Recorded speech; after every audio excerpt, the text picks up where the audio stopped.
Welcome. Well, ஆக்சுவலாக இன்னைக்கு நாங்கள் கிளம்ப போகிறோம். சரி, என் காற்று பார்த்தீங்கன்னா அவ்வளோ அழகாக அடிச்சுட்டு பாருங்க. இந்த காற்றெல்லாம் விட்டு போகிறதுக்கே மனசு இல்லை. அவ்வளோ பீஸ்ஃபுல்லாக இருந்துச்சு, ரொம்ப ஜாலியாக இருந்துச்சு. இன்னும் இந்த குட்டீஸோட ஜாலியாக என்ஜாய் பண்ணி விளையாண்டுருந்தேன். அது போய் வச்சுருந்தாரு. அதே மாதிரி எங்கள் தேவ் சச்சின் ஒருத்தர், அவர் வந்து எங்களுக்கு சப்போர்ட் பண்ணி வீடியோஸை மோட்டிவேஷன் பண்ணி வீடியோ எடுத்துக்கிட்டே இருந்தான். அதுவும் ரொம்ப பிடிச்சிருந்தது. ஸோ இந்த மாதிரி நாட்கள்லாம் நமக்கு எப்போவுமே கிடைக்காது லைஃப்பில். நம்ம அங்கே சென்னையை பார்த்திங்கன்னா பரபரப்பான ஒரு வாழ்க்கை அப்படியே போயிட்டே இருப்போம். காலையில் எதுவுமே வேலை அது இது திரும்பி பார்க்குறப்ப நம்ம நேரம் எல்லாமே போயிடும். பட் இங்கே இந்த 2 நாட்களும் ரொம்ப பீஸ்ஃபுல்லாகவும் சூப்பராகவும் நல்லா சாப்பிட்டேன். நண்டு காரு அது இது எல்லா நான்வெஜ்ஜும் இங்கே ஃபிஷ்ஷும் தான் எல்லாமே சாப்பிட்டோம். ஸோ அதுவும் ரொம்ப ஜாலியாக இருந்தது.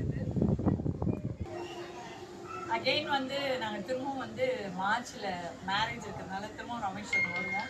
அப்போ இன்னும் பேலன்ஸ் எல்லாம் என்ன இருக்கோ அதெல்லாம் சுற்றி காமிக்கிறோம் டைம் இருக்கும்போது. ஸோ இப்போ நாங்கள் பை பை.